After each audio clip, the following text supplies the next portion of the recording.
From getting yelled at to leaving his opponents confused, Jordan Peterson manages to get quite a diverse range of reactions from his opponents. Now, all of them are hilarious, but I'm here today to tell you about the times when the man left his opponents stumped. You see, watching Jordan Peterson's debates and discussions is like watching the drama unfold in a reality show. It's like a complete train wreck. You just can't look away. Of course, that's the case for whoever is on the receiving end of Peterson's arguments. The Canadian himself, however, always manages to keep calm. Oh, and this, just by the way, aggravates his opponents even more, leading them to say some rather interesting and colorful things. I guess that's what happens when the Canadian psychologist manages to trap you in a corner, and that's exactly what he did with this one particular liberal journalist.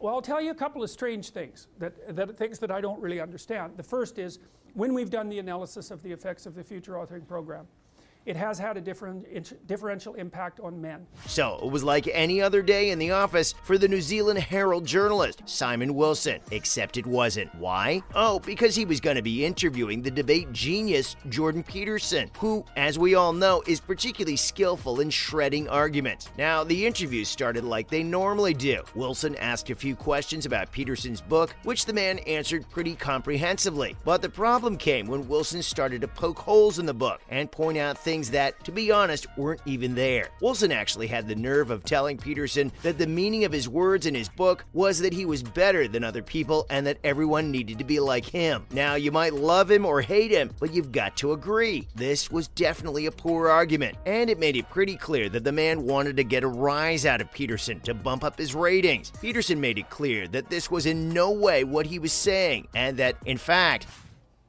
it's not the only reason, because the other thing that's happened is that the rate of technological transformation is so fast now, and the rate of turnover of things is that it is genuinely harder for people who are, say, 18 to 20. He was still trying to learn and improve. When he wasn't able to get Jordan all riled up, Wilson came in with the big guns, where he stated that the psychologist made a lot of people very upset. And to this, Jordan replied, "I make a small and noisy minority very upset." He also mentioned that the journalistic accounts of him today basically said the same thing over and over again, which, you have to agree, is true. I guess Wilson had nothing to add here since he just laughed it off. Oh, and get this, it wasn't all. The journalist went on to talk about how Jordan's audience lacked diversity and that it is mostly comprised of angry white men. To this, Peterson had a simple answer. It wasn't his doing. Of course, his content was free for all, so he couldn't help who decided to watch it. And as for the angry part, Peterson was proud to quote that over 40,000 people had attended his events, and there hadn't ever been any sign of aggression there. Seems like Peterson came equipped with maths, because he had another statistic to quote that rendered Wilson's argument moot. He revealed that 80% of his students had been women, which basically nullifies the claim that his content was only for men. And well, he had obviously nowhere to go, as Wilson just said, "That's not what I said, but okay." Now that definitely sounds like an interesting discourse. And while I might have loved watching it, there's no way I would have wanted to be in Wilson's chair. The man got schooled by the professor.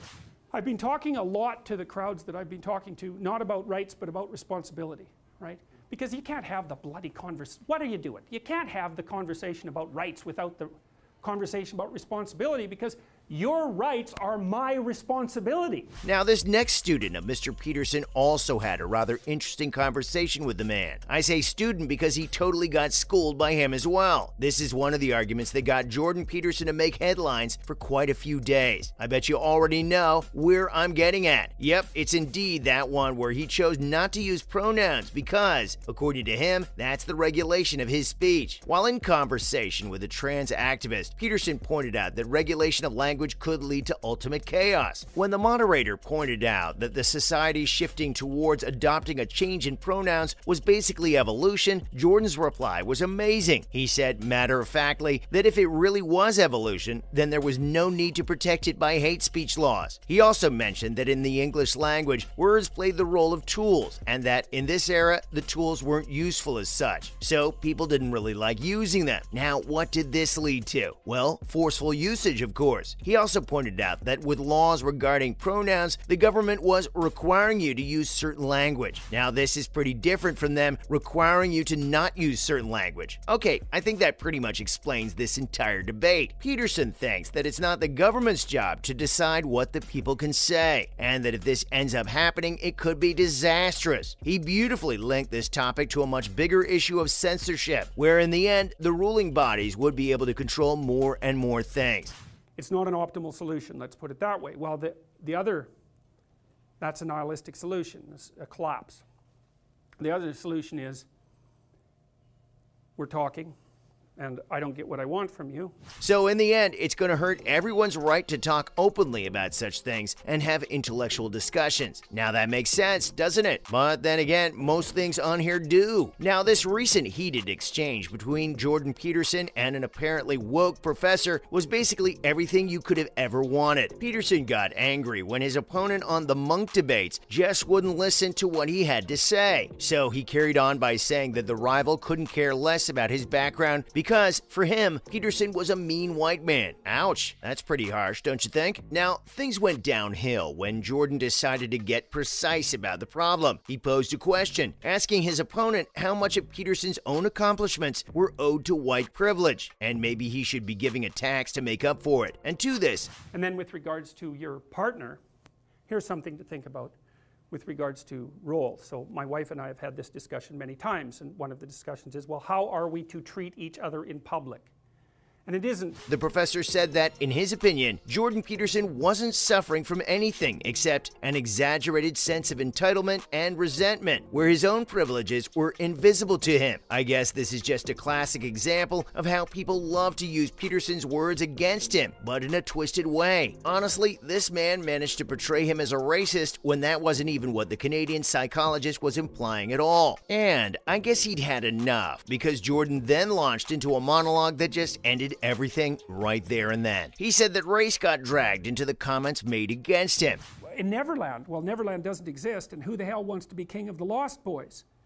And he also sacrifices the possibility that he'll have a real relationship with a woman, because that's Wendy, right? And she's kind of conservative, middle class, London dwelling girl. Which goes to show that the left was willing to go above and beyond to make their claim. And then the man went on to talk about racism. Now, sit tight, because what he had to say was actually pretty logical. He said that even if you were selfish, it only makes sense that you'd keep available all the sources provided by everyone without discriminating against everyone. So this just tells us that there's no room for racism in the rational school of thought. I mean, yeah, that's something that had already been established, but hey, we gotta let Peterson explain himself. Peterson also kept on insisting that political correctness was definitely not the way to go. Now, this is something I agree with. Worrying about being politically correct basically gives you a one-way ticket down a sinkhole. I guess that's all I have for Jordan Peterson, leaving his debate opponents stunned with just pure logic.